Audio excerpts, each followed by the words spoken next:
Το τελεσίγραφο του ηγέτη είχε φτάσει, απαιτώντας τη γη και το είδωρ μιας αρχαίας χώρας.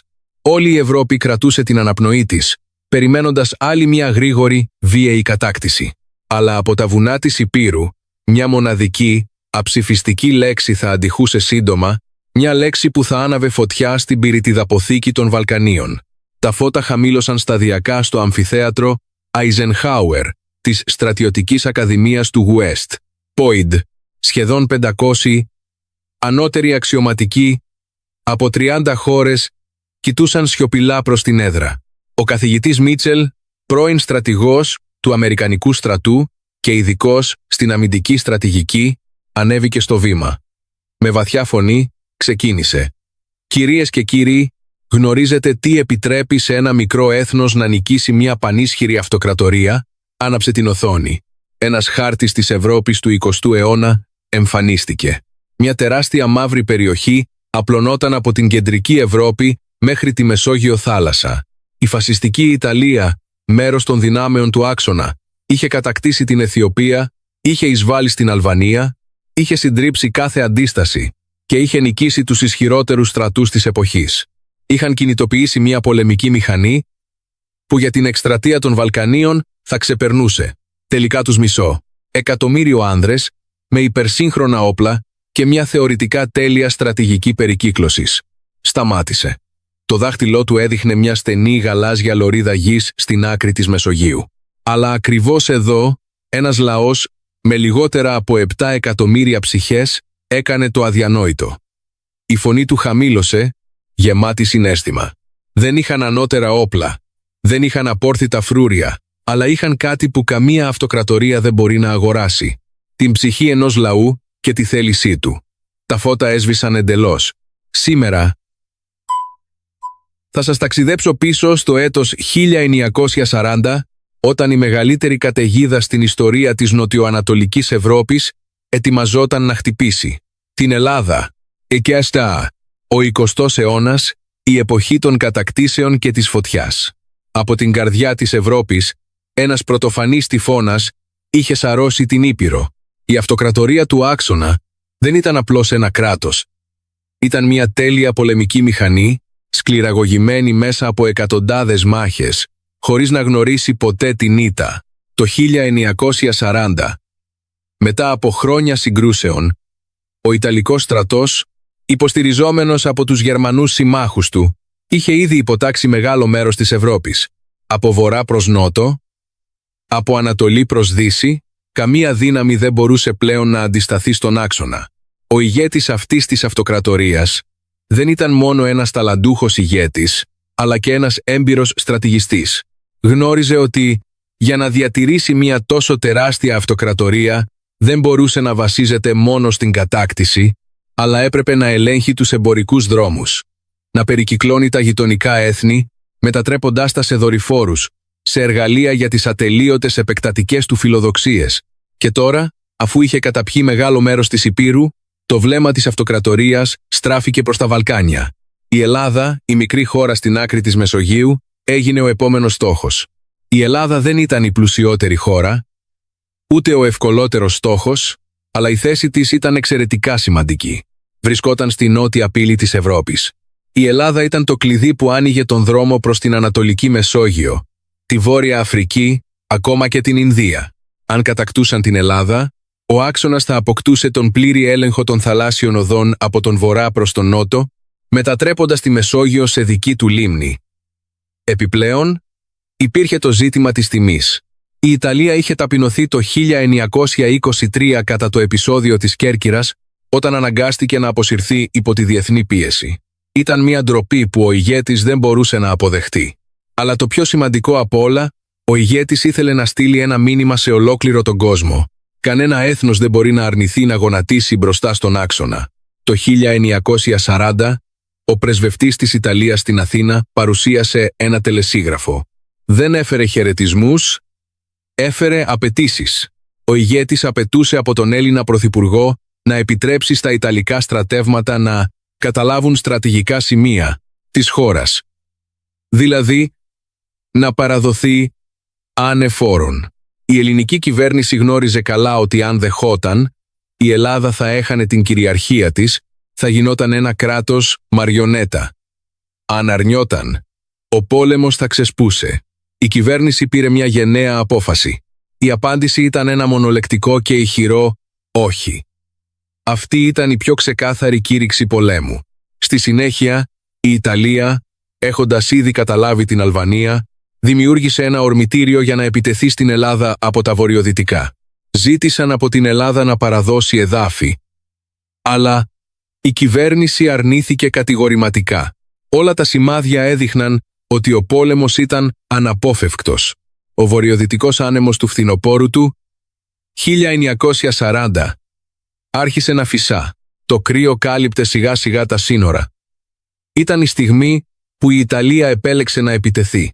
Στα βόρεια, στα ιταλικά στρατόπεδα που εκτείνονταν για δεκάδες χιλιόμετρα, ο ήχος από τις ερπίστριες των τάγκς, ο ήχος των σφυριών που χτυπούσαν το ατσάλι, αντιχούσε μέρα νύχτα.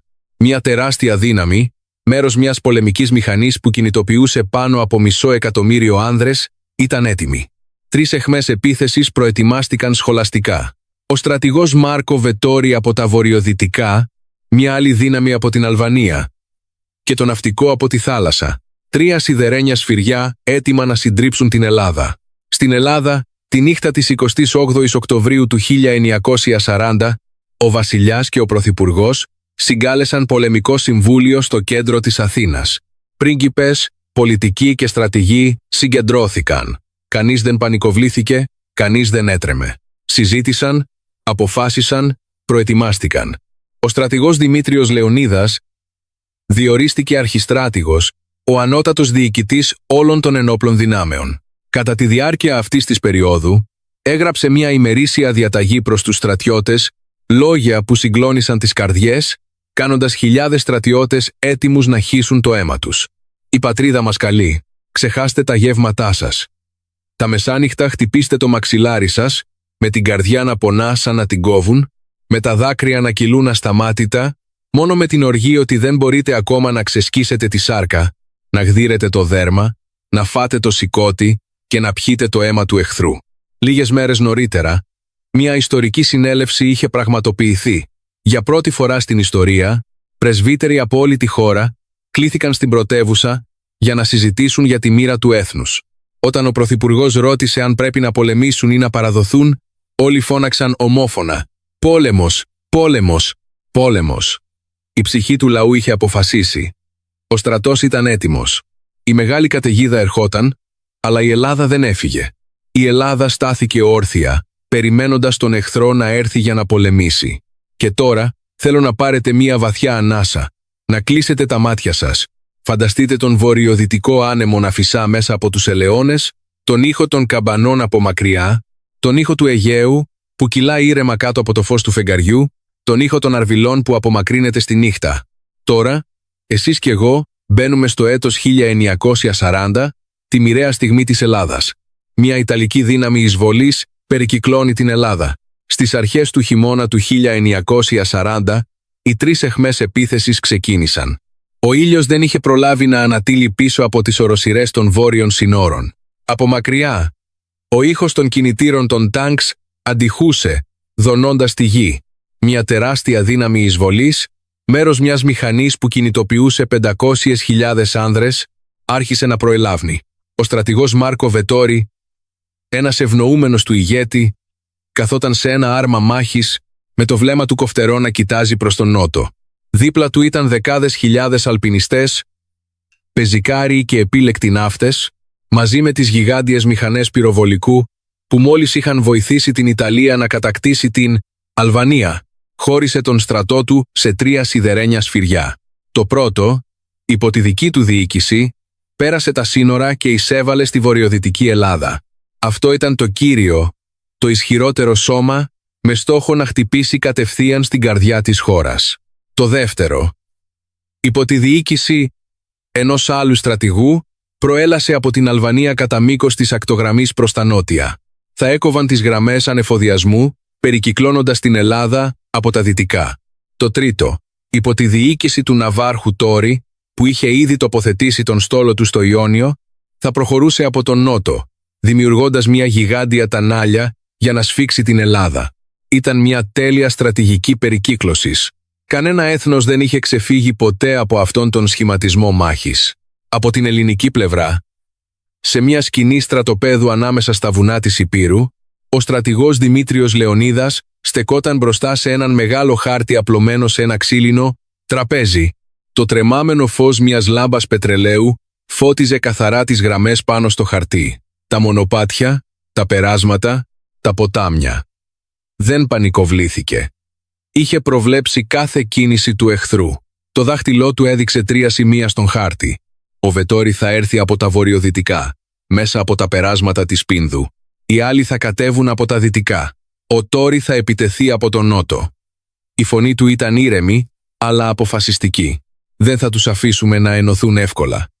Διέταξε τον στρατηγό Νικόλαο Ζαχαρόπουλο να αναχαιτήσει την προέλαση στα βορειοδυτικά. Ο αντινάβαρχος Πέτρος Βούλγαρης θα αναχαιτούσε τον Τόρι στο νότο. Ο ίδιος, ο Δημήτριος Λεωνίδας, θα αντιμετώπιζε άμεσα τον Βετόρι στα βορειοδυτικά. Ο ελληνικός στρατός αναπτύχθηκε κατά μήκος των κέριων περασμάτων. Καλαμάς, Αώς, Πίνδος. Το κεντρικό αρχηγείο στήθηκε στο Μέτσοβο, όπου βρισκόταν η μεγαλύτερη βάση εφοδιασμού του στρατού. Όλα ήταν έτοιμα. Στις 28 Οκτωβρίου του 1940, ο Βετόρι πέρασε τα σύνορα. Πυκνή ομίχλη κάλυπτε τα σύνορα. Από μακριά, ο ήχος των πολεμικών τυμπάνων αντιχούσε. Ο Ιταλικός στρατός άρχισε να προελάβνει. Ο Βετόρι χώρισε την εμπροστοφυλακή του σε 2 μούι. Ο στρατηγός Πιέτρο Μπαλόλιο ακολούθησε τον δρόμο μέσα από τα βουνά για να επιτεθεί στα οχυρά της, γραμμής μεταξά. Ο στρατηγός Φάμπιο Ρώση ακολούθησε τα ορεινά μονοπάτια για να επιτεθεί στα φυλάκια της, Πίνδου. Ο κύριος όγκος του στρατού του Βετόρι ακολουθούσε, έτοιμος να ενωθεί όταν τα οχυρά θα έπεφταν. Σε μια άλλη εξέλιξη, στο Ιταλικό στρατόπεδο κοντά στα σύνορα, ο στρατηγός Τόμας Σόλντο, τον οποίο ο Βετόρι είχε στείλει για να ανοίξει τον δρόμο, καθόταν στη σκηνή του, κοιτάζοντας τον χάρτη με αυτοπεποίθηση. Ένας υπασπιστής μπήκε μέσα. «Στρατηγέ, οι δυνάμεις μας πλησιάζουν τα πρώτα φυλάκια». Ο Σόλντο έγνεψε καταφατικά, με παγερή φωνή. «Αυτά τα μικρά φυλάκια δεν θα μας σταματήσουν για πολύ». Γύρισε προς τους αξιωματικούς του. «Διατάξτε ολόκληρο τον στρατό να επιτεθεί γρήγορα, να καταλάβει τα φυλάκια πριν προλάβουν να λάβουν ενισχύσεις». Το πρώτο φυλάκιο έπεσε. Το φυλάκιο βρισκόταν σε μια στενή κοιλάδα, με απόκρημνα βράχια και από τις 2 πλευρές. Οι Έλληνες στρατιώτες που το φρουρούσαν δεν ήταν πολλοί, μόνο μερικές εκατοντάδες. Αλλά γνώριζαν καλά την αποστολή τους. Να κρατήσουν το φυλάκιο όσο το δυνατόν περισσότερο για να δώσουν χρόνο στον κύριο στρατό να προετοιμαστεί. Ο ήχος των εχθρικών τυμπάνων αντίχησε. Χιλιάδες Ιταλοί στρατιώτες επιτέθηκαν μαζικά. Οι σφαίρες έπεφταν σαν βροχή. Ο ήχος του μετάλλου που χτυπούσε πάνω σε μέταλλο αντιχούσε σε όλη την κοιλάδα. Οι Έλληνες στρατιώτες πολέμησαν με γενναιότητα, αλλά ο αριθμός τους ήταν πολύ μικρός. Ο Σόλντο διέταξε τα στρατεύματά του να προχωρήσουν από πολλές κατευθύνσεις, περικυκλώνοντάς τους πλήρως. Τελικά, το φυλάκιο έπεσε. Οι εναπομείναντες Έλληνες στρατιώτες έπρεπε να υποχωρήσουν προς το επόμενο οχυρό. 5 μέρες αργότερα, και το επόμενο οχυρό δέχτηκε επίθεση. Αυτή τη φορά, οι Ιταλοί ήταν ακόμα πιο άγριοι. Ήξεραν ότι αν έσπαγαν αυτό το οχυρό, ο δρόμος προς το Μέτσοβο, όπου βρισκόταν το αρχηγείο του Δημητρίου Λεωνίδα, θα ήταν ορθάνυχτος. Η μάχη ήταν σκληρή και κράτησε όλη μέρα, αλλά τελικά, με τη συντριπτική τους υπεροχή, οι Ιταλοί κατέλαβαν και αυτό το οχυρό. Ο Σόλντο στάθηκε στην κορυφή του οχυρού, κοιτάζοντας τον δρόμο που οδηγούσε στο εσωτερικό της Ελλάδας και χαμογέλασε ψυχρά. Η Ελλάδα σύντομα θα γονατίσει. Από την ελληνική πλευρά, στο στρατόπεδο του Μετσόβου, ο αρχιστράτηγος έλαβε την είδηση ότι τα πρώτα φυλάκια είχαν πέσει. Δεν ταράχτηκε καθόλου. Ήξερε ότι αυτά ήταν μόνο προκεχωρημένα φυλάκια, με σκοπό να καθυστερήσουν τον εχθρό, όχι να κρατηθούν για πάντα. Γύρισε προς τους στρατηγούς του.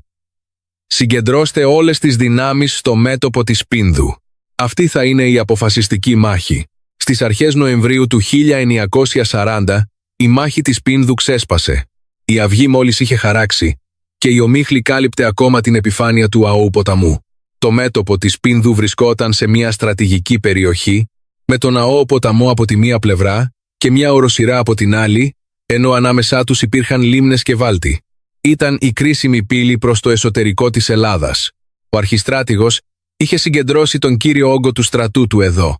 Το αρχηγείο του είχε στηθεί κοντά στο μέτωπο. Οι ελληνικές σημαίες κυμάτιζαν στον άνεμο. Οι 5 πιο έμπιστοι του αξιωματικοί, ο Γιάννης, ο Πέτρος, ο Κώστας, ο Ανδρέας και ο Μανώλης, στέκονταν δίπλα του, έτοιμοι να πολεμήσουν. Η ατμόσφαιρα ήταν ηλεκτρισμένη. Από μακριά, ο ήχος των εχθρικών τυμπάνων αντίχησε. Όχι ένας, αλλά εκατοντάδες τύμπανα ταυτόχρονα. Η γη σύστηκε. Σύννεφα σκόνης υψώθηκαν. Ο Ιταλικός στρατός κατέφθασε σαν παλήρια. Ο Βετόρι είχε συγκεντρώσει όλες τις δυνάμεις του. Χώρισε τον στρατό του σε 6 μούι επίθεσης, περικυκλώνοντας το μέτωπο από όλες τις πλευρές. Το σχέδιό του ήταν σαφές. Να συντρίψει αυτή τη γραμμή άμυνας, να εξοντώσει τον Δημήτριο Λεωνίδα και να ανοίξει τον δρόμο κατευθείαν για την Αθήνα. Στη σκηνή διοίκησης του Βετόρι, όχι μακριά από το μέτωπο, καθόταν σε μια ξύλινη καρέκλα με τον χάρτη απλωμένο μπροστά του. Οι στρατηγοί του στέκονταν γύρω του. Ο Σόλντο μπήκε μέσα και υποκλήθηκε. «Εξοχότατε, ο στρατός μας είναι έτοιμος και οι 6 μούι επίθεσης έχουν πάρει θέση». Ο Βετόρι έγνεψε καταφατικά, με φωνή παγωμένη σαν πάγος. «Σήμερα θέλω να δω τη σημαία του Δημητρίου Λεωνίδα να πέφτει. Δεν χρειάζεται να τον πιάσετε ζωντανό. Κόψτε το κεφάλι του και κρεμάστε το σε έναν στήλο». Ο Λουίτζι Κάρο, ένας παλιός, έμπειρος στρατηγός, μίλησε. «Εξοχότατε, ο Δημήτριος Λεωνίδας δεν είναι τυχαίος. Τους είχε νικήσει τους Τούρκους στο παρελθόν. Δεν πρέπει να τον υποτιμήσουμε». Ο Βετόρι απάντησε ψυχρά. «Εκείνη τη φορά ήταν απλώς ένα μικρό σώμα στρατού. Σήμερα έχω μια τεράστια δύναμη.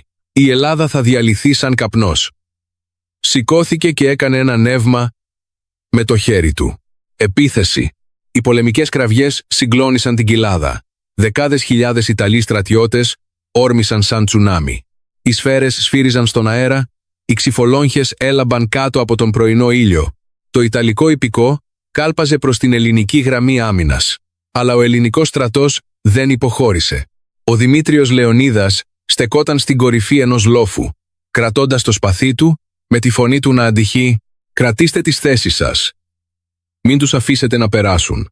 Ο Γιάννης, ένας γιγαντόσωμος αξιωματικός με απίστευτη δύναμη, ηγήθηκε μιας αντεπίθεσης, ορμώντας στις εχθρικές γραμμές. Οι Ιταλοί πανικοβλήθηκαν μπροστά στην ορμή της επίθεσης. Πολλοί έπεσαν. Ο Πέτρος, διοικητής των ειδικών δυνάμεων, εμπόδισε τα εχθρικά αποβατικά σκάφη που προσπαθούσαν να μπουν στο Μέτσοβο από τα μετόπισθεν. Ο Κώστας και ο Ανδρέας ηγήθηκαν του πεζικού, κρατώντας τα υψώματα και ρίχνοντας ασταμάτητα πυρά σε κάθε κύμα επίθεσης του εχθρού.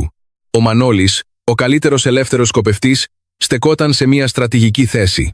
Κάθε σφαίρα του σκότωνε έναν εχθρικό αξιωματικό. Η μάχη κράτησε όλη μέρα. Το αίμα έβαψε κόκκινη τη γη.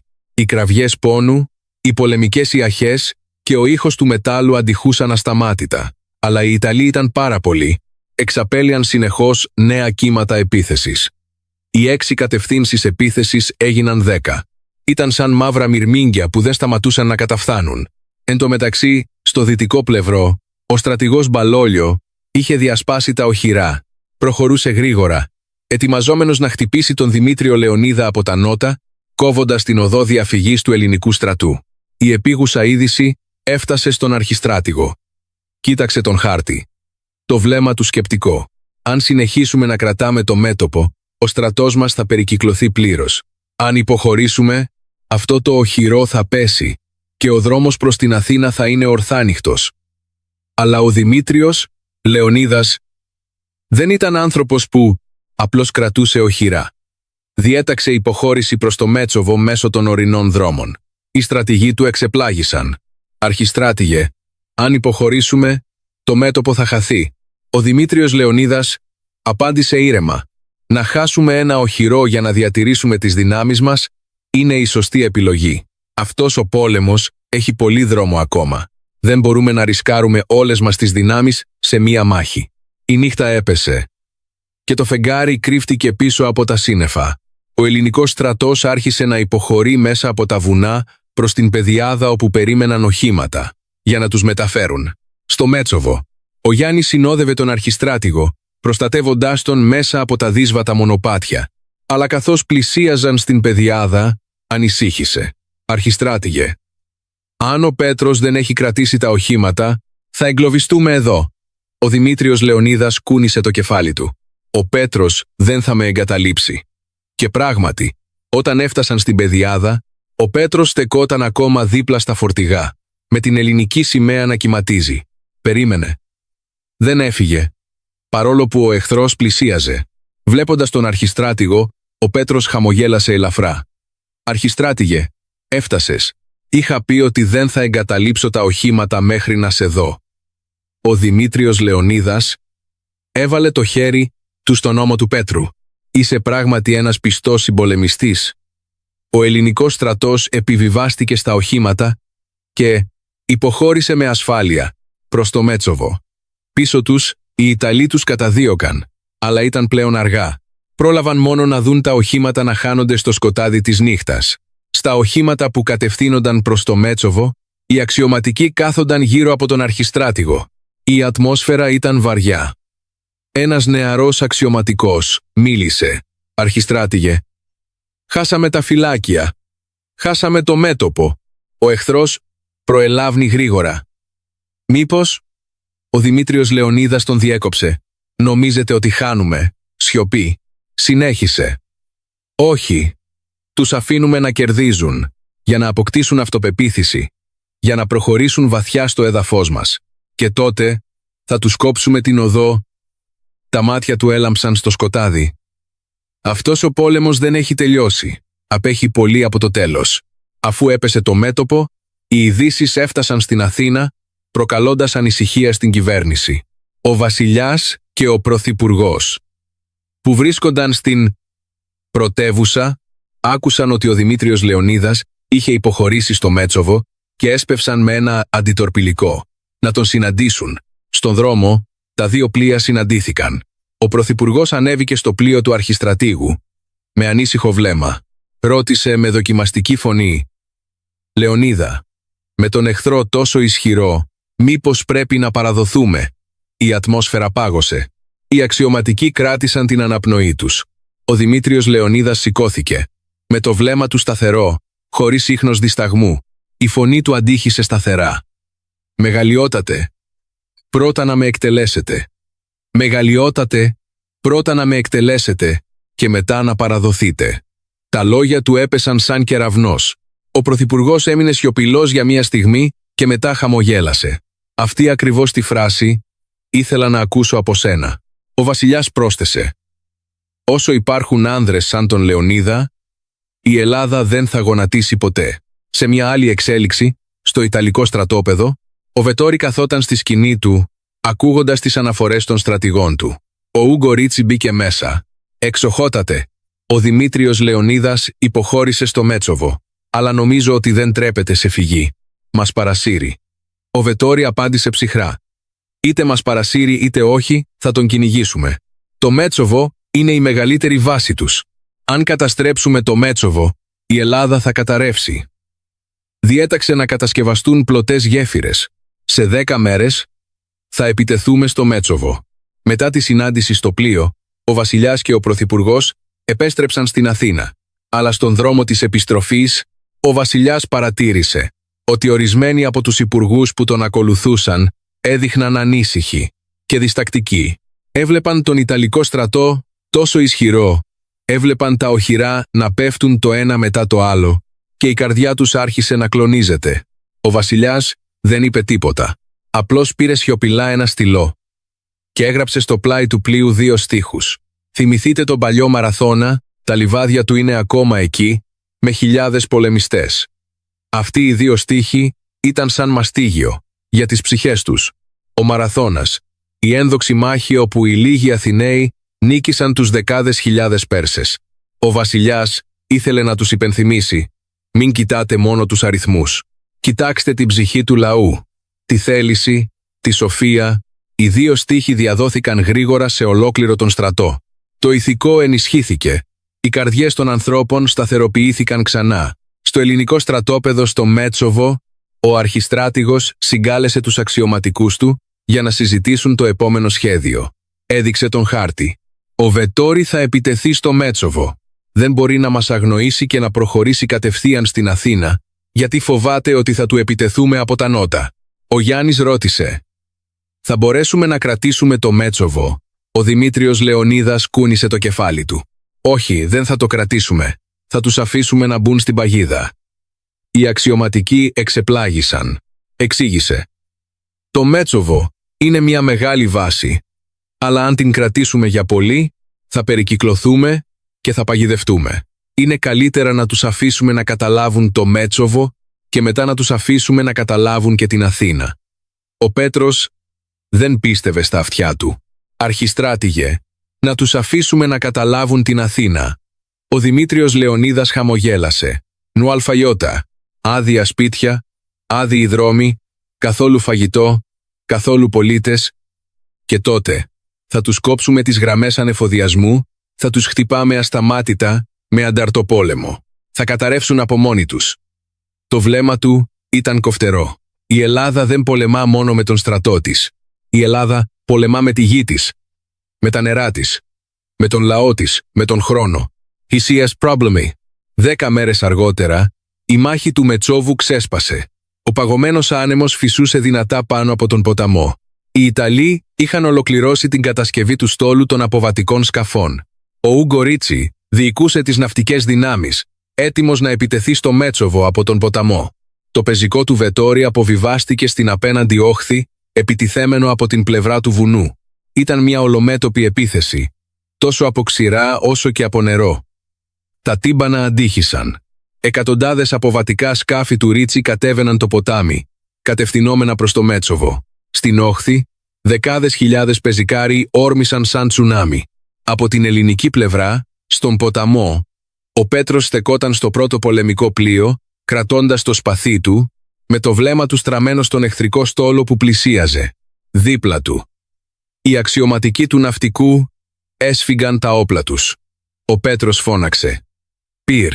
Χιλιάδες σφαίρες πέταξαν στον αέρα, καρφώνοντας τα εχθρικά σκάφη. Μερικά ιταλικά σκάφη έπιασαν φωτιά, αλλά συνέχισαν να προχωρούν. Μια σφοδρή ναυμαχία ξέσπασε. Τα πλοία συγκρούονταν. Οι άνδρες πηδούσαν στα εχθρικά πλοία για να πολεμήσουν. Το αίμα έβαψε κόκκινο το ποτάμι. Ο Ρίτσι ήταν πολύ ικανός διοικητής.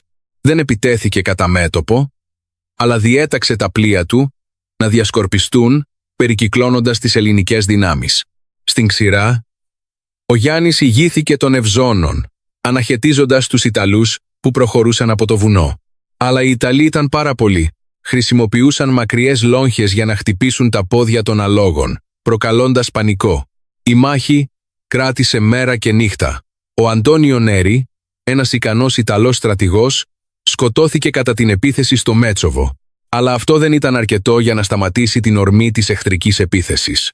Εν τω μεταξύ, στη σκηνή διοίκησης του Βετόρι, έλαβε την είδηση του θανάτου του Νέρι. Το πρόσωπό του χλώμιασε. Ο Λουίτζι Κάρο μίλησε. «Εξοχότατε, ο Δημήτριος Λεωνίδας είναι πολύ επικίνδυνος, φθήρη της δυνάμεις μας. Αν συνεχίσουμε να πολεμάμε έτσι, ακόμα και αν νικήσουμε, θα χάσουμε πάρα πολλούς άνδρες». Ο Βετόρι έσφιξε τη γροθιά του. «Δεν πειράζει. Έχω ακόμα χιλιάδες στρατιώτες. Πόσους έχει ο Δημήτριος Λεωνίδας? Θα τον συντρίψω με τους αριθμούς». Αλλά μέσα του άρχισε να αμφιβάλλει. 3 μέρες αργότερα, ο Δημήτριος Λεωνίδας αποσύρθηκε από το Μέτσοβο. Μετά από 3 μέρες σκληρών μαχών, ο αρχιστράτηγος κατάλαβε ότι ο Ιταλικός στρατός ήταν ακόμα πολύ ισχυρός. Συνέχιζαν να φέρνουν ενισχύσεις και να επιτίθενται ασταμάτητα. Αν συνέχιζαν να κρατούν το Μέτσοβο, ο ελληνικός στρατός θα εξαντλούνταν. Αποφάσισε να αποσυρθεί. Στις 14 Νοεμβρίου του 1940, ο ελληνικός στρατός άρχισε να υποχωρεί με πλοία, ανηφορίζοντας τον ποταμό προς την Αθήνα. Ο βασιλιάς έστειλε επίσης στρατεύματα από την Αθήνα για να υποστηρίξουν τον αρχιστράτηγο, βοηθώντας τον να υποχωρήσει με ασφάλεια.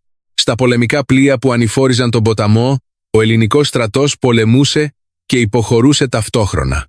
Σε κάθε στροφή του ποταμού, Σε κάθε καμπή γίνονταν μικρές αψιμαχίες. Πίσω τους, ο Ρίτσι είχε στείλει τον στόλο του να τους καταδιώξει. Ο Βετόρι είχε στείλει το πεζικό του μέσα από τα βουνά για να τους κόψει την οδό διαφυγής. Στον ποταμό, η μάχη συνεχιζόταν. Αίμα και υδρότας χύνονταν στο ποτάμι. Σε μια συμπλοκή, οι Ιταλοί έπιασαν μερικούς Έλληνες στρατιώτες. Είδαν στα κράνη των στρατιωτών γραμμένες τις λέξεις «Ελευθερία ή θάνατος». Ο Ρίτσι, βλέποντάς το, εξοργίστηκε. Τολμούν να γράφουν αυτά τα λόγια στα κράνη τους. «Σκοτώστε τους όλους». Οι Έλληνες εχμάλωτοι εκτελέστηκαν. Αλλά κανείς δεν παρακάλεσε. Κανείς δεν έκλαψε. Πέθαναν με σταθερό βλέμμα. Με την τελευταία τους κραυγή να αντυχεί. Ζήτω η Ελλάς.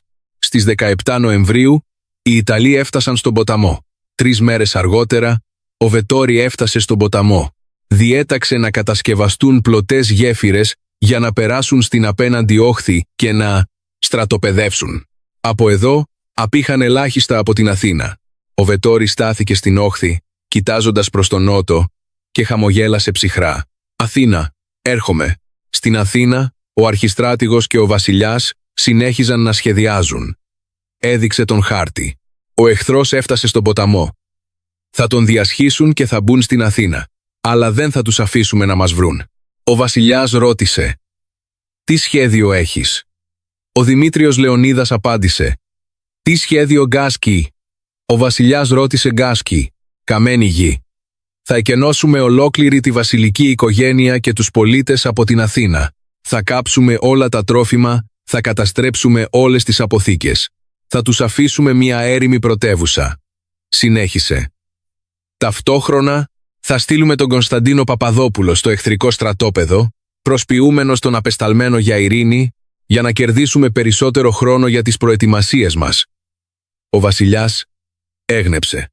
«Μην ανακώνω πριν οι κανάλεις βίνε να μην πάνει σταρτά φορένια, καταφατικά». «Πολύ καλά. Κάν το αμέσως». Το σούρουπο, το χρυσό φως έπεφτε πάνω στην επιφάνεια του ποταμού. Ο Κωνσταντίνος Παπαδόπουλος, ένας ταλαντούχος διπλωμάτης, πήρε ένα γράμμα και πέρασε με μια βάρκα στην απέναντι όχθη στο Ιταλικό στρατόπεδο. Τον οδήγησαν στη σκηνή του Ρίτσι. Ο Ρίτσι καθόταν σε μια καρέκλα, κοιτάζοντας τον Παπαδόπουλο με περιφρόνηση. «Θέλετε ειρήνη?» Ο Παπαδόπουλος υποκλήθηκε. Με ταπεινή φωνή. «Εξοχότατε, η ελληνική κυβέρνηση δεν θέλει να παραταθεί ο πόλεμος. Ελπίζουμε ότι οι δύο πλευρές μπορούν να καθίσουν και να συζητήσουν». Ο Ρίτσι γέλασε. Σαρκαστικά. «Να συζητήσουμε. Τώρα είναι αργά για συζητήσεις. Αύριο θα μπω στην Αθήνα. Έχετε μόνο μία επιλογή. Να παραδοθείτε». Ο Παπαδόπουλος δεν αντέδρασε. Απλώς απάντησε ταπεινά. «Παρακαλώ, εξοχότατε, δώστε μας μία νύχτα να το σκεφτούμε». Ο Ρίτσι έγνεψε καταφατικά. «Εντάξει, μία νύχτα. Αύριο το πρωί θέλω να δω λευκές σημαίες στα τείχη της Αθήνας».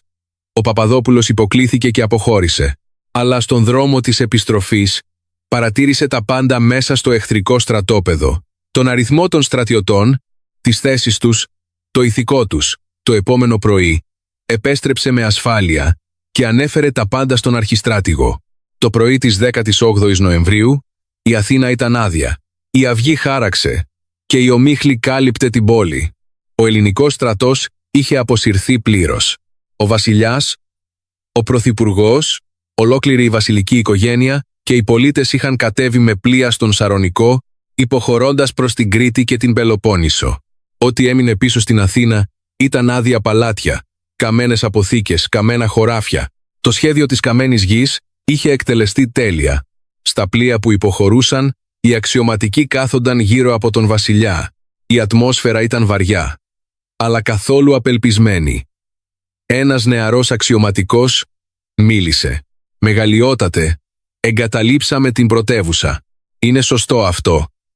Ο βασιλιάς κοίταξε τον ποταμό, με ήρεμη φωνή. «Η Αθήνα είναι απλώς μια πόλη.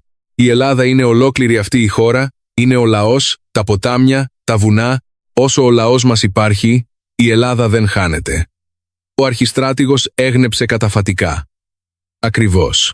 Ο εχθρός κατέλαβε την πόλη, αλλά δεν κατέλαβε τις καρδιές των ανθρώπων. Σύντομα θα το καταλάβουν». Την ίδια στιγμή, στο Ιταλικό στρατόπεδο, Ο Βετόρης στεκόταν στην όχθη, κοιτάζοντας προς την Αθήνα. Δεν είδε λευκές σημαίες, δεν είδε απεσταλμένους να παραδίδονται. Διέταξε επίθεση. Δεκάδες χιλιάδες Ιταλοί στρατιώτες διέσχισαν τον ποταμό και μπήκαν κατευθείαν στην Αθήνα. Δεν συνάντησαν καμία αντίσταση. Οι πύλες της πόλης ήταν ορθάνυχτες. Οι δρόμοι ήταν έρημοι. Ο Βετόρη μπήκε έφυπος στην πρωτεύουσα. Κοίταξε γύρω του και είδε μόνο άδεια παλάτια, άδειες αποθήκες. Ο Ρίτσι πλησίασε, με αμφιβολία στη φωνή του. «Εξοχότατε, έχουν φύγει όλοι». Ο Βετόρη έσφιξε τα γκέμια του αλόγου του, με φωνή παγωμένη σαν πάγος. «Δημήτριε Λεωνίδα, είσαι πράγματι ένας άξιος αντίπαλος». Ο Λουίτζι Κάρο μίλησε.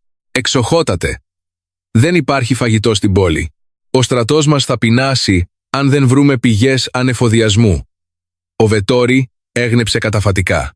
«Διατάξτε τους στρατιώτες να ψάξουν στην πόλη. Σε μία μέρα. Χωρίστε τον στρατό για να βρείτε τον βασιλιά. Κόψτε το κεφάλι του. Μόνο τότε θα τελειώσει αυτός ο πόλεμος». Αφού κατέλαβε την Αθήνα, ο Βετόρη χώρισε τον στρατό του σε πολλά σώματα για να κυνηγήσει τον βασιλιά. Ο Μπαλόλιο ηγήθηκε του πεζικού προς τα βόρεια. Ο Ρώση και ο Μάντζιο ηγήθηκαν των στρατευμάτων τους σε άλλες κατευθύνσεις. Ο Ρίτσι και ο Κάρο ηγήθηκαν του ναυτικού, κατεβαίνοντας το Αιγαίο για να κυνηγήσουν τον βασιλιά. Ο Βετόρη έμεινε στην Αθήνα, περιμένοντας νέα από τα άλλα σώματα στρατού.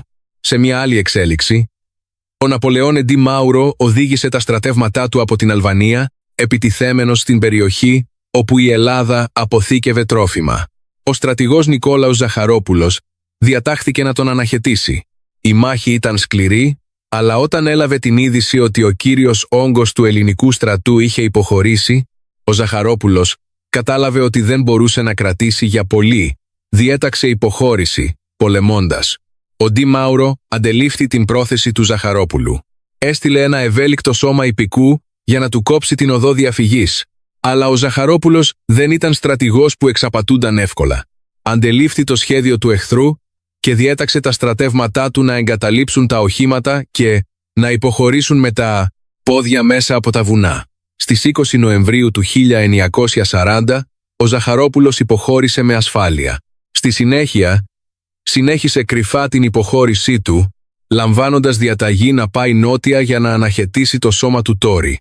Την ίδια στιγμή, στο νότο, στα τέλη Νοεμβρίου του 1940, ο Τόρι, ο ικανός Ιταλός ναύαρχος, είχε προχωρήσει από το Ιόνιο και επιτέθηκε στις περιοχές της Πελοποννήσου.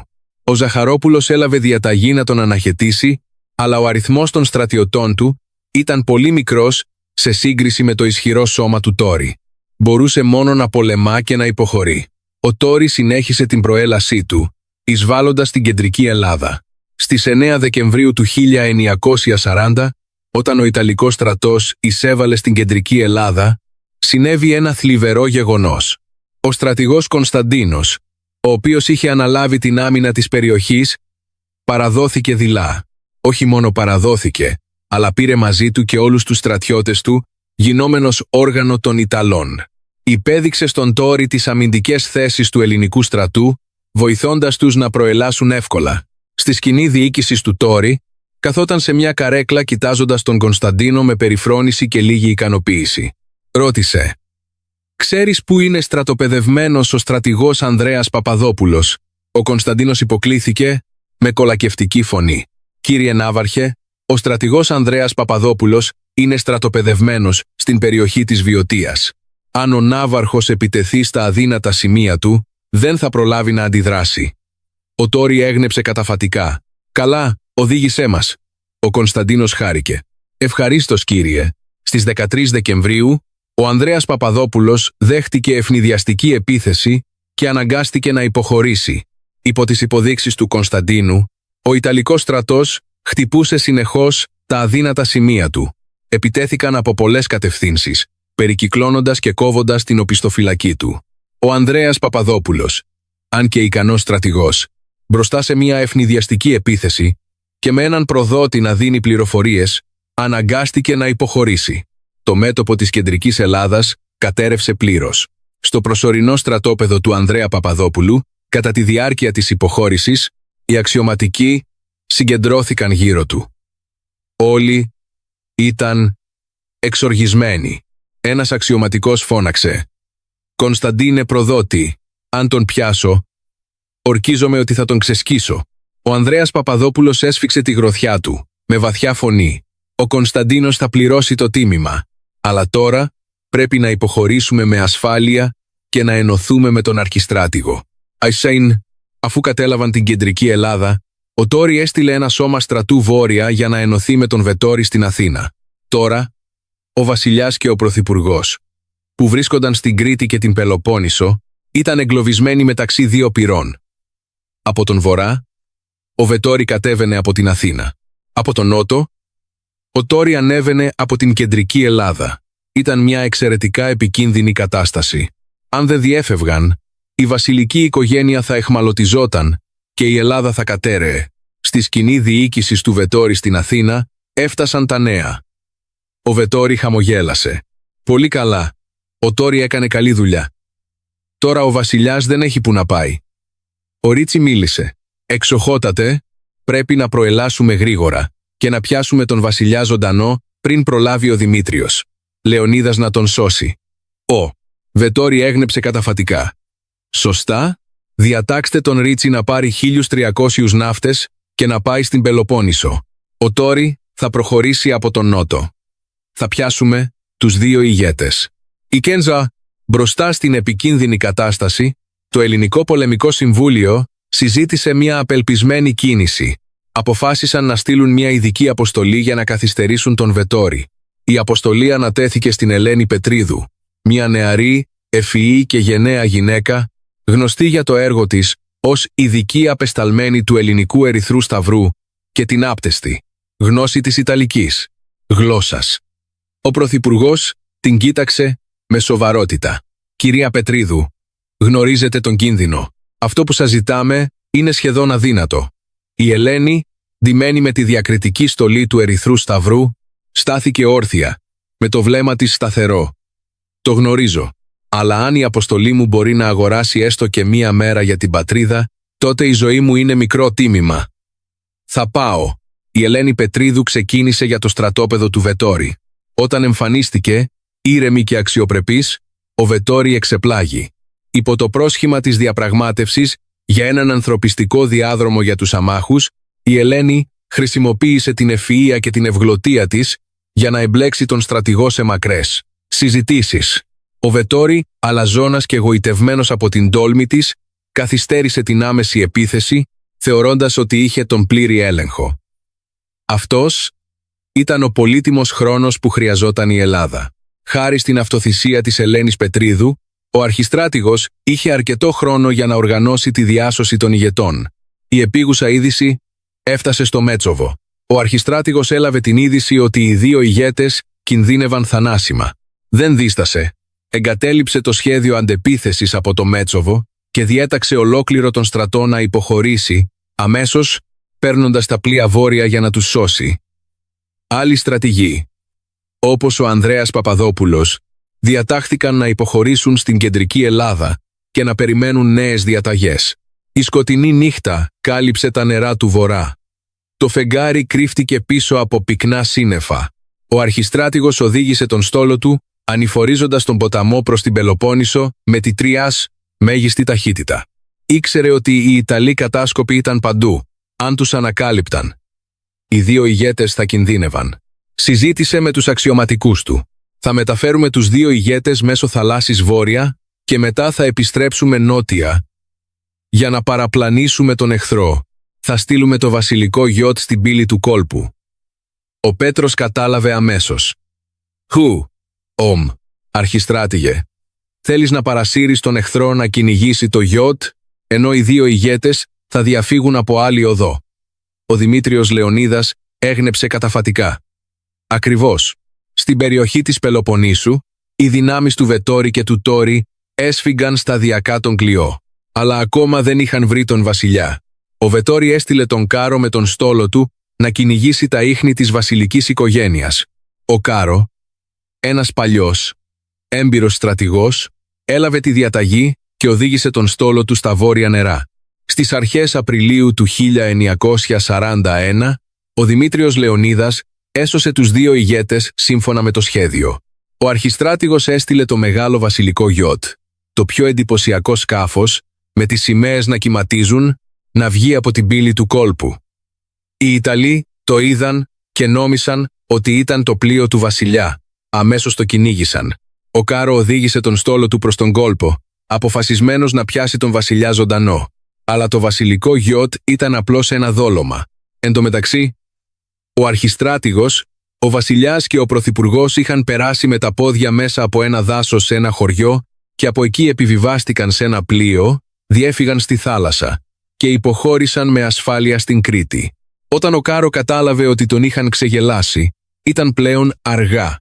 Στο πλοίο που κατευθυνόταν προς την Κρήτη, ο βασιλιάς καθόταν δίπλα στον αρχιστράτηγο με φωνή γεμάτη ευγνωμοσύνη. «Λεωνίδα, χωρίς εσένα δεν θα είχα γλιτώσει». Ο Δημήτριος Λεωνίδας υποκλίθηκε. «Έκανα απλώς το καθήκον μου. Μεγαλειότατε.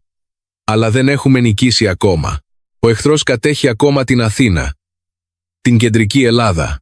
Πρέπει να συνεχίσουμε να πολεμάμε». Ο πρωθυπουργός έγνεψε καταφατικά. «Σωστά. Ο εχθρός νομίζει ότι νίκησε, καταλαμβάνοντας την πόλη. Αλλά δεν ξέρουν ότι η Ελλάδα δεν είναι μόνο η πόλη της.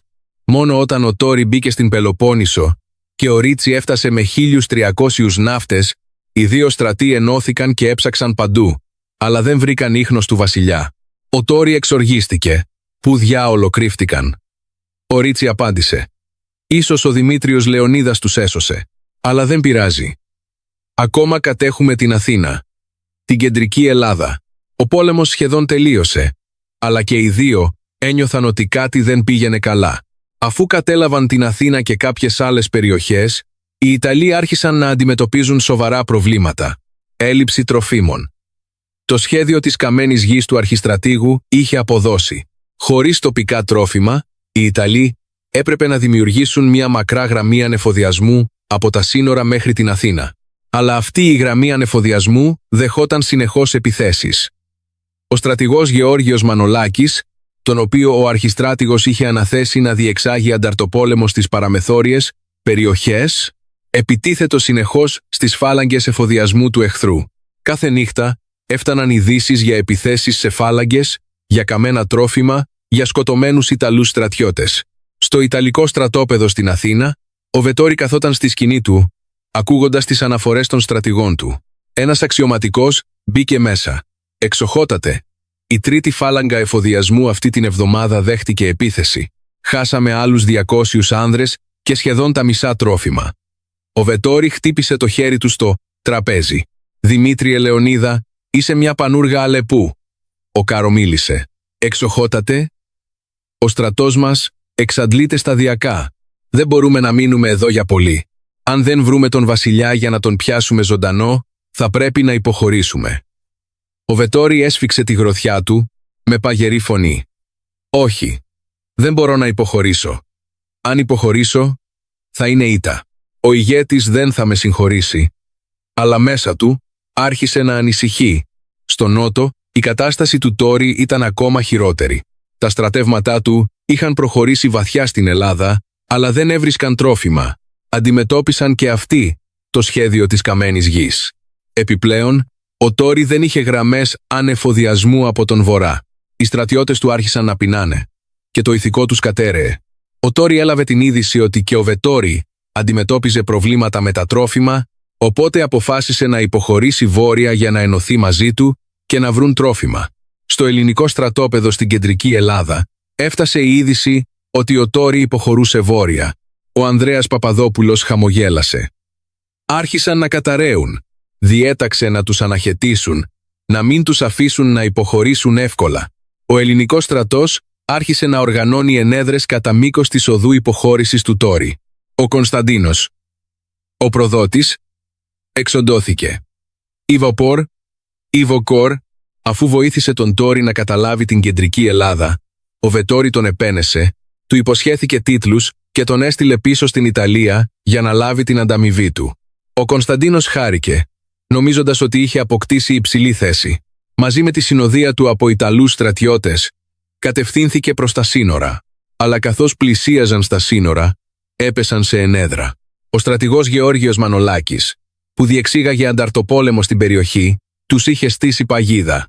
Σε αυτή την ενέδρα συμμετείχε και ο Μανώλης, ο καλύτερος ελεύθερος σκοπευτής, υπό τις διαταγές του αρχιστρατήγου.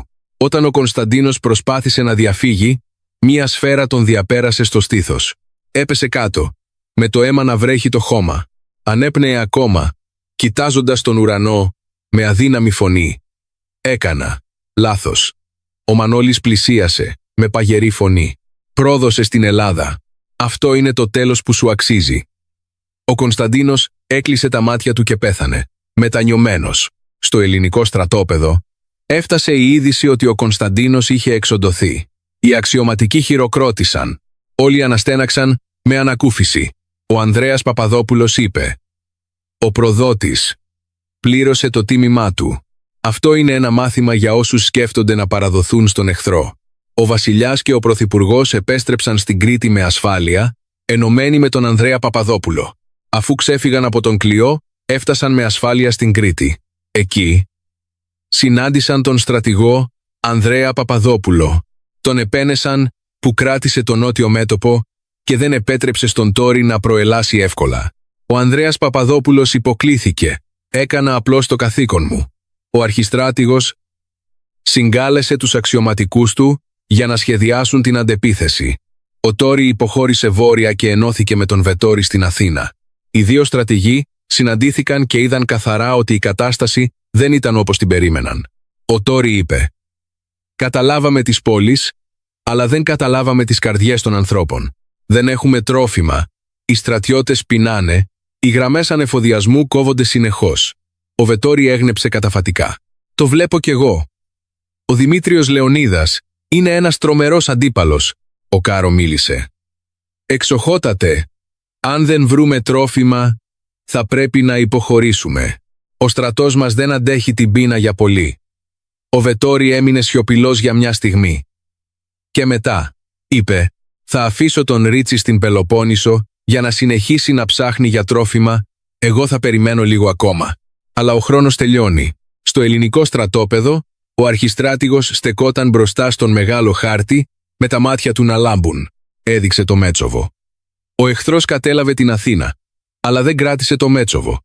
Αυτό είναι το μεγαλύτερο λάθος τους. Οι αξιωματικοί άκουγαν προσεκτικά. Συνέχισε. «Θα μεταφέρουμε τον στρατό στο Μέτσοβο και θα στρατοπεδεύσουμε εκεί. Από το Μέτσοβο θα τους κόψουμε εντελώς τις γραμμές ανεφοδιασμού. Θα αναγκαστούν να υποχωρήσουν. Και όταν υποχωρήσουν, θα τους χτυπήσουμε μέχρι να τους διαλύσουμε». Το βλέμμα του ήταν σαν φωτιά. Η αντεπίθεση επρόκειτο να αρχίσει. Αφού υποχώρησε με ασφάλεια στην Κρήτη, ο αρχιστράτηγος είδε ότι η ευκαιρία είχε έρθει. Ο Ιταλικός στρατός είχε καταλάβει την Αθήνα, αλλά δεν είχε τοποθετήσει τον κύριο όγκο του στρατού του στο Μέτσοβο. Αυτό ήταν το μεγαλύτερο στρατηγικό τους λάθος. Το Μέτσοβο, η σημαντικότερη βάση, που βρισκόταν ανάμεσα σε δύο ποτάμια, ήταν το σημείο ελέγχου των χερσαίων και υδάτινων μεταφορών από τα σύνορα προς την Αθήνα. Αν ανακαταλάμβαναν το Μέτσοβο, ο ελληνικός στρατός θα μπορούσε να κόψει εντελώς τις γραμμές ανεφοδιασμού του εχθρού. Διέταξε: «Πέτρο, εσύ και εγώ θα πάρουμε περισσότερα από 1000 πολεμικά πλοία και θα στρατοπεδεύσουμε στο Μέτσοβο. Θα το μετατρέψουμε σε ένα απόρθητο φρούριο». Ο στρατηγός Πέτρος, ένας γενναίος και πιστός άνδρας, απάντησε: «Κατόπιν διαταγής σας, κύριε». Ο ελληνικός στρατός προχώρησε σιωπηλά προς το Μέτσοβο. Κινούνταν τη νύχτα, αποφεύγοντας τους εχθρικούς κατασκόπους. Όταν έφτασαν στο Μέτσοβο, γρήγορα ξανάχτισαν την αμυντική γραμμή, κατασκεύασαν οχυρώματα, τοποθέτησαν πασάλους στον ποταμό και οργάνωσαν τον στόλο τους. Το Μέτσοβο έγινε και πάλι η βάση του ελληνικού στρατού. Στο πρώτο πολεμικό πλοίο που αγκυροβόλησε στο Μέτσοβο, ο αρχιστράτηγος στεκόταν στη μέση του καταστρώματος, κοιτάζοντας τα απέραντα νερά. Ο άνεμος φυσούσε στα μαλλιά του. Ο Πέτρος πλησίασε. «Αρχιστράτηγε, ανακαταλάβαμε το Μέτσοβο. Τώρα οι γραμμές ανεφοδιασμού του εχθρού είναι κομμένες. Σύντομα θα εξαντληθούν». Ο Δημήτριος Λεωνίδας έγνεψε καταφατικά. «Σωστά, αλλά δεν θα κόψουμε μόνο τις γραμμές ανεφοδιασμού. Θα διεξάγουμε ασταμάτητο ανταρτοπόλεμο, θα χτυπήσουμε το ηθικό τους, τα τρόφιμά τους, κάθε αδύναμο σημείο τους». Γύρισε προς τον Πέτρο και διέταξε τον στρατηγό Γεώργιο Μανολάκη να συνεχίσει τον ανταρτοπόλεμο στα σύνορα. Κάθε φάλαγγα του εχθρού έπρεπε να δέχεται επίθεση. Ούτε ένας κόκκος ρυζιού δεν έπρεπε να φτάσει στην Αθήνα. Ο Πέτρος υποκλήθηκε. «Κατόπιν διαταγής σας, κύριε». Εν τω μεταξύ, στην Αθήνα, ο Βετόρη καθόταν στο βασιλικό παλάτι, αλλά δεν αισθανόταν καθόλου νικητής. Αυτή η πόλη ήταν άδεια. Οι αποθήκες καμένες. Οι πολίτες είχαν φύγει. Δεν υπήρχε τίποτα να λαιλατίσουν. Τα τρόφιμα από τα σύνορα δεν έφταναν πλέον. Οι φάλαγγες δέχονταν συνεχώς επιθέσεις. Οι στρατιώτες άρχισαν να πεινάνε. Μερικοί αρρώστησαν. Το ηθικό κατέρευσε. Στη σκηνή διοίκησης του Βετόρη, ο Ρίτσι μπήκε μέσα με σκοτεινό πρόσωπο. «Εξοχότατε, τα τρόφιμα φτάνουν μόνο για 3 μέρες ακόμα.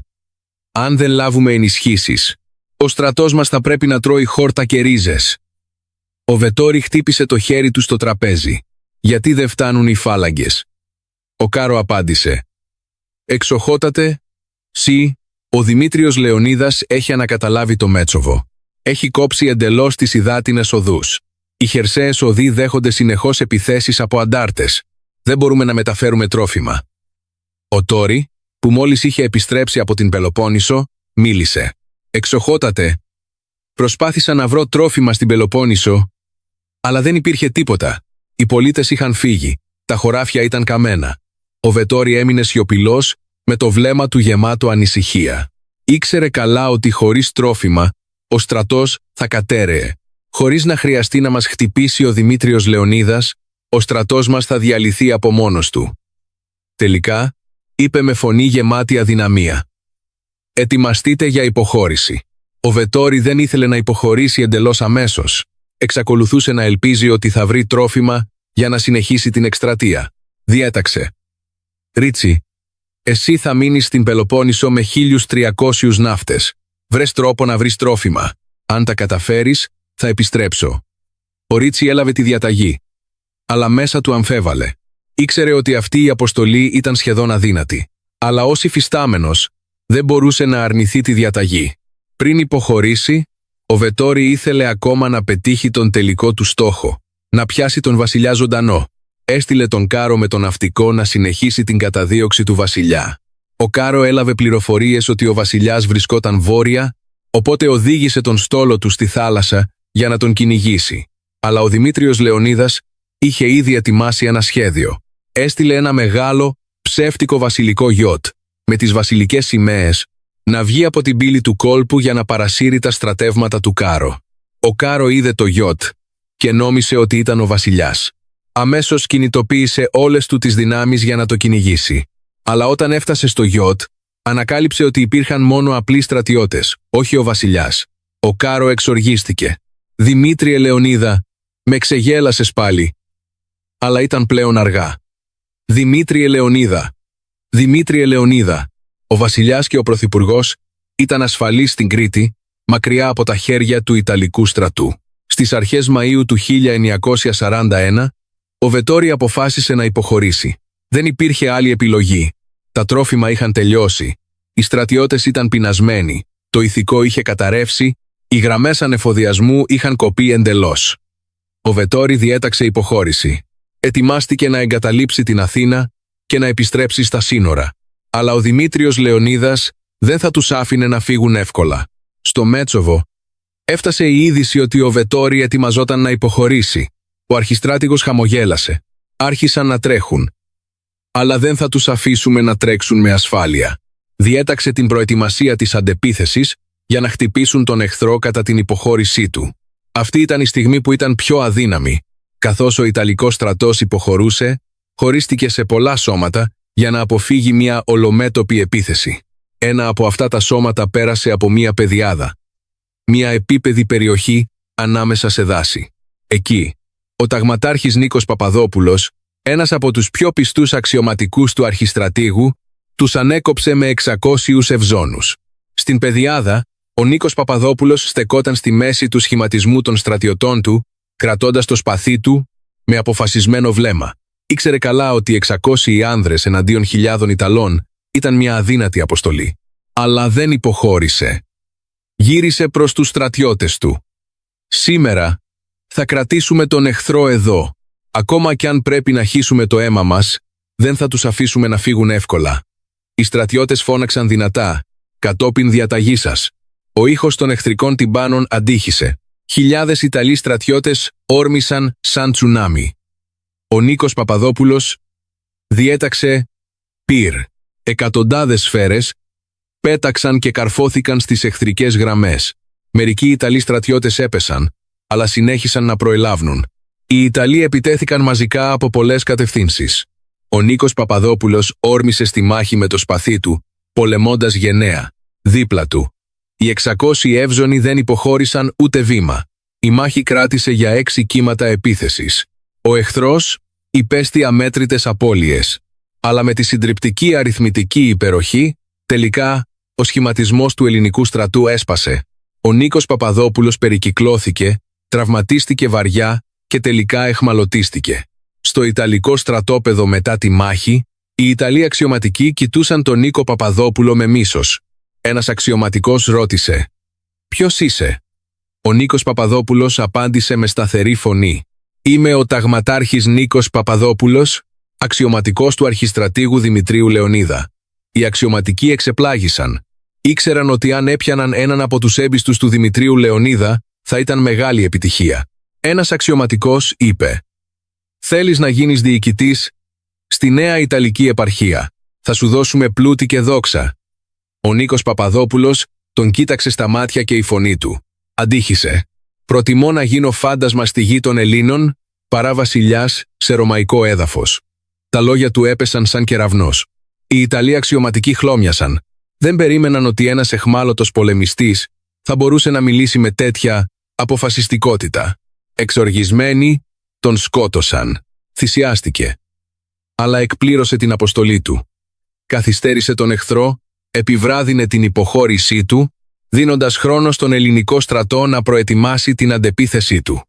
Όταν η είδηση έφτασε στον αρχιστράτηγο, άκουσε ότι ο πιστός του αξιωματικός είχε θυσιαστεί. Δάκρυα κύλησαν στα μάγουλά του. Αλλά δεν έκλαψε δυνατά. Απλώς στάθηκε σιωπηλός, κοιτάζοντας μακριά, με βαθιά φωνή. Ο Νίκος έκανε το καθήκον του. Οι αξιωματικοί γύρω του έσκυψαν το κεφάλι. Κανείς δεν τολμούσε να μιλήσει. Μετά από μια στιγμή σιωπής, ο αρχιστράτηγος σκούπισε τα δάκρυά του, με σταθερή φωνή. Το αίμα του δεν χύθηκε μάταια. «Θα κάνω τον Ιταλικό στρατό να πληρώσει ακριβά». Μετά τη θυσία του Νίκου Παπαδόπουλου, ο Ιταλικός στρατός συνέχισε να υποχωρεί. Αλλά είχαν χάσει πολύ χρόνο. Ο αρχιστράτηγος είχε ήδη ετοιμάσει το σχέδιο για να τους υποδεχτεί. Από το Μέτσοβο, διήθυνε τα σώματα στρατού σε αντεπίθεση από πολλές κατευθύνσεις. Ο ελληνικός στρατός δεν πολεμούσε κατά μέτωπο, αλλά διεξήγαγε συνεχώς ανταρτοπόλεμο, χτυπώντας την οπισθοφυλακή, τις φάλαγγες εφοδιασμού, τα απομονωμένα σώματα στρατού. Κάθε μέρα, ο Ιταλικός στρατός δεχόταν επιθέσεις. Δεν είχαν πλέον το ηθικό να πολεμήσουν. Ήθελαν μόνο να επιστρέψουν στη χώρα τους όσο το δυνατόν γρηγορότερα. Στα δασώδη μονοπάτια που οδηγούσαν στα σύνορα, οι στρατηγοί Γεώργιος Μανολάκης και Ιωάννης Παπαδάκης, μαζί με τους 5 έμπιστους αξιωματικούς του αρχιστρατήγου, έστειναν συνεχώς ενέδρες. Σε κάθε δάσος, σε κάθε στροφή του ποταμού, υπήρχαν Έλληνες στρατιώτες που περίμεναν. Οι Ιταλοί ήταν εξαντλημένοι, πεινασμένοι, διαλυμένοι. Ο Βετόρι προσπαθούσε να διατηρήσει τον σχηματισμό, αλλά οι στρατιώτες του λιγόστευαν. Πολλοί πέθαναν στον δρόμο της υποχώρησης. Πολλοί πέταξαν τα όπλα τους και τράπηκαν σε φυγή. Στη φάλαγγα που υποχωρούσε, ο Βετόρι ύπευε, με το πρόσωπό του χλωμό, το βλέμμα του κουρασμένο. Ο Κάρο τον ακολουθούσε, με ανήσυχη φωνή. «Εξοχότατε, χάσαμε πάρα πολλούς άνδρες. Αν συνεχίσουμε έτσι, δεν ξέρω πόσοι θα φτάσουν πίσω στη χώρα μας». Ο Βετόρι έμεινε σιωπηλός. Μέσα του τον κατέκλυζε η μετάνοια. Νόμιζε ότι μια τεράστια δύναμη ήταν αρκετή για να συντρίψει την Ελλάδα. Αλλά τώρα καταλάβαινε ότι ο πόλεμος δεν είναι μόνο αριθμοί, είναι και στρατηγική. Η ψυχή του λαού, η θέληση. Ο Δημήτριος Λεωνίδας του είχε δώσει ένα οδυνηρό μάθημα. Ενώ ο Βετόρι υποχωρούσε, ο Ρίτσι ήταν ακόμα στην Πελοπόννησο με 1.300 ναύτες, προσπαθώντας να βρει τρόφιμα. Αλλά αυτή η αποστολή ήταν μια πλήρης αποτυχία. Δεν υπήρχαν τρόφιμα. Δεν υπήρχαν πολίτες για να λαιλατίσουν. Οι στρατιώτες του Ρίτσι γίνονταν όλο και πιο αδύναμοι. Επιπλέον, ο ελληνικός στρατός άρχισε να επιτίθεται σε αυτό το σώμα. Οι στρατηγοί Νικόλαος Ζαχαρόπουλος και Ανδρέας Παπαδόπουλος συντονίστηκαν για να επιτεθούν στον Ρίτσι. Από πολλές κατευθύνσεις. Ο Ρίτσι προσπάθησε να αντισταθεί, αλλά οι στρατιώτες του ήταν εξαντλημένοι. Σε μια σφοδρή συμπλοκή, ο Ρίτσι τραυματίστηκε βαριά και τελικά σκοτώθηκε. Οι 1.300 ναύτες του Ιταλικού στρατού εξοντώθηκαν πλήρως. Τον Μάιο του 1941, ο Βετόρι και τα απομεινάρια του στρατού του έφτασαν τελικά στα σύνορα. Από την τεράστια δύναμη που ξεκίνησε, δεν επέστρεψαν ούτε οι μισοί. Δεκάδες χιλιάδες πέθαναν στην ελληνική γη. Όχι από μεγάλες μάχες, αλλά από την πείνα, τις ασθένειες και τις συνεχείς επιθέσεις των ανταρτών. Ο Βετόρι κάθισε στο άλογό του, κοιτάζοντας για τελευταία φορά προς τον νότο. Ήξερε ότι αυτή η εισβολή ήταν μια ικτρή αποτυχία. Θα έπρεπε να αντιμετωπίσει την οργή του ηγέτη. Αλλά αυτό που τον πονούσε περισσότερο δεν ήταν η ήττα, αλλά η αλήθεια ότι η Ελλάδα, ένα μικρό έθνος, είχε νικήσει μια πανίσχυρη αυτοκρατορία. Ο Ιταλικός στρατός είχε υποχωρήσει. Η Ελλάδα είχε νικήσει. Αλλά αυτή η νίκη δεν ήρθε χωρίς κόστος. Χιλιάδες πολεμιστές θυσιάστηκαν. Οι περιοχές καταστράφηκαν. Τα τρόφιμα λιγόστεψαν. Ο λαός υπέφερε. Αλλά δεν μετάνιωσαν. Ήξεραν ότι είχαν προστατεύσει την πατρίδα τους, είχαν διατηρήσει την κυριαρχία τους, την τιμή του έθνους τους. Στην Αθήνα, ο βασιλιάς και ο πρωθυπουργός επέστρεψαν στην πρωτεύουσα. Η πόλη ήταν κατεστραμμένη, αλλά στεκόταν ακόμα όρθια. Ο αρχιστράτηγος και οι αξιωματικοί του επέστρεψαν και έλαβαν μεγάλες τιμές. Ο βασιλιάς στάθηκε μπροστά στο παλάτι, κοιτάζοντας τα μακρινά χωράφια, με φωνή γεμάτη συγκίνηση. Η Ελλάδα μας ξεπέρασε για άλλη μια φορά την καταιγίδα. Ο πρωθυπουργός έγνεψε καταφατικά. Όχι χάρη στα τείχη, όχι χάρη στα όπλα, αλλά χάρη στην ψυχή του λαού, στη θέληση, σε ηρωικούς ανθρώπους όπως ο Λεωνίδας, ο Ανδρέας, ο Νίκος, ο αρχιστράτηγος. Υποκλήθηκε. Έκανα απλώς το καθήκον μου. Αλλά μετά, το βλέμμα του έγινε σοβαρό και στράφηκε προς έναν χάρτη της Ευρώπης στον τοίχο. «Μεγαλειότατε», είπε με σιγανή φωνή. «Αποθήσαμε μία εισβολή, νικήσαμε μία μάχη, αλλά ο πόλεμος για τον κόσμο δεν έχει τελειώσει». Μία σκιά, πολύ μεγαλύτερη και πιο σκοτεινή, ανατέλει από τον βορρά, η Λαϊκτατρίφολ, επιστρέφοντας στο αμφιθέατρο, τα φώτα στο Αϊζενχάουερ άναψαν ξανά. Ο καθηγητής Μίτσελ έκλεισε το σημειωματάριό του, κοιτάζοντας τις εκατοντάδες των ανώτερων αξιωματικών που κάθονταν σιωπηλοί, με τα μάτια τους ακόμα γεμάτα θλίψη και περηφάνεια. Μίλησε, με φωνή βαθιά αλλά γεμάτη συναίσθημα. «Κυρίες και κύριοι, το είδατε. Μια πανίσχυρη αυτοκρατορία ιτήθηκε από ένα μικρό έθνος. Σταμάτησε για να αφήσει τα λόγια του να βρουν τον δρόμο τους. Όχι επειδή η Ελλάδα είχε καλύτερα όπλα, όχι επειδή είχαν περισσότερο στρατό, αλλά επειδή είχαν κάτι που καμία αυτοκρατορία δεν μπορεί να αγοράσει. Την ψυχή ενός λαού και τη θέλησή του». Ένας νεαρός αξιωματικός σήκωσε το χέρι του. «Κύριε καθηγητά, μπορεί η στρατηγική του Δημητρίου Λεωνίδα να εφαρμοστεί στη σύγχρονη εποχή?» Ο καθηγητής Μίτσελ χαμογέλασε. «Καλή ερώτηση. Τα όπλα αλλάζουν. Η τεχνολογία εξελίσσεται. Αλλά η φύση του πολέμου παραμένει η ίδια. Οι άνθρωποι εξακολουθούν να πολεμούν για ιδανικά, για την πατρίδα, για την ελευθερία». Έδειξε την οθόνη, όπου ο χάρτης της Ελλάδας ήταν ακόμα ορατός. Ο Δημήτριος Λεωνίδας κατάλαβε ότι δεν μπορείς να πολεμήσεις κατά μέτωπο με έναν ισχυρότερο εχθρό, αλλά μπορείς να χρησιμοποιήσεις το έδαφος, τον χρόνο, την ψυχή του λαού για να τον φθείρεις. Αυτός είναι ο λαϊκός πόλεμος. Μια στρατηγική που πολλά έθνη έμαθαν αργότερα. Βίζινγκ Έντερς, ένας άλλος αξιωματικός, ρώτησε: «Κύριε καθηγητά, ποιο είναι το μεγαλύτερο μάθημα από αυτόν τον πόλεμο?» Ο καθηγητής Μίτσελ έμεινε σιωπηλός για μια στιγμή και μετά είπε: «Το μεγαλύτερο μάθημα είναι να μην υποτιμάς ποτέ έναν λαό που πολεμά για την ελευθερία του. Ο αριθμός των στρατιωτών δεν καθορίζει τη νίκη. Τα σύγχρονα όπλα δεν εγγυώνται την επιτυχία. Η θέληση και η ψυχή του λαού, αυτή είναι η πραγματική δύναμη».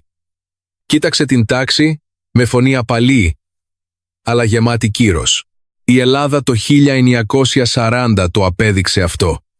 Και η ιστορία το κατέγραψε. Ένας Γάλλος αξιωματικός, στην πίσω σειρά, μίλησε. «Κύριε καθηγητά, μετά η Ελλάδα αντιμετώπισε τους Γερμανούς. Χρησιμοποίησαν την ίδια στρατηγική. Ο καθηγητής Μίτσελ έγνεψε καταφατικά. Η νίκη εναντίον της Ιταλίας ήταν μόνο η πρώτη ηρωική πράξη. Η πραγματική τραγωδία της κατοχής ήρθε μετά. Αλλά το πνεύμα που είδατε εδώ, η στρατηγική της καμένης γης, ο ανταρτοπόλεμος, ο λαϊκός πόλεμος, αυτό δεν πέθανε ποτέ. Το χρησιμοποίησαν στην αντίσταση. Ένα μικρό έθνος, αλλά σε 3.000 χρόνια ιστορίας, δεν υποτάχθηκε ποτέ. Αυτό δεν είναι τυχαίο. Είναι επειδή έχουν μία παράδοση να μην τα παρατούν ποτέ. Τα φώτα στο αμφιθέατρο έσβησαν σταδιακά. Ο καθηγητής Μίτσελ στάθηκε σιωπηλός για μια στιγμή και μετά είπε την τελευταία του φράση. «Κάθε εποχή έχει τον δικό της πόλεμο, αλλά η δίψα για ελευθερία, η θέληση να προστατεύσεις την πατρίδα σου, αυτό είναι κάτι που δεν αλλάζει ποτέ». Έκλεισε το σημειωματάριό του. Σήμερα γίνατε μάρτυρες μιας από τις σπουδαιότερες νίκες στην ιστορία της ανθρωπότητας. Όχι μια νίκη των όπλων, αλλά μια νίκη του πνεύματος. Έξω από το παράθυρο, ένας ελαφρύς άνεμος φυσούσε, σαν να αντιχούσε ο ήχος των καμπανών του Μετσόβου, ο ήχος του Αιγαίου που κυλά, ο ήχος των Αρβιλών από παλιά. Ένας Έλληνας αξιωματικός, στην τελευταία σειρά, σκούπισε σιωπηλά ένα δάκρυ. Οι αξιωματικοί, από πολλές άλλες χώρες σηκώθηκαν όλοι και χειροκρότησαν, όχι για τη νίκη ενός έθνους, αλλά για τη δύναμη της ανθρώπινης θέλησης. Και έτσι, η ιστορία της Ιταλικής εισβολής στην Ελλάδα έφτασε στο τέλος της, όχι με μια μεγαλειώδη μάχη σε μια απέραντη πεδιάδα, αλλά με εκατοντάδες μικρές συγκρούσεις σε κάθε ποτάμι, κάθε δάσος, κάθε μονοπάτι. Με τη θυσία του Νίκου Παπαδόπουλου, με την ανδρεία της Ελένης Πετρίδου, με τη σοφία του Δημητρίου Λεωνίδα, με τη θέληση ολόκληρου του ελληνικού λαού. Η πρώτη εισβολή της αυτοκρατορίας είχε συντριβεί. Αλλά αυτή η νίκη ήταν μόνο η αρχή ενός μακρύτερου, πιο σκοτεινού αγώνα. Και όμως, η σελίδα που έγραψε η Ελλάδα εκείνον τον χειμώνα του 1940 έμεινε στην ιστορία ως μια αιώνια απόδειξη ότι καμία αυτοκρατορία δεν είναι ανίκητη όταν αντιμετωπίζει έναν λαό, αποφασισμένο να υπερασπιστεί την ελευθερία του.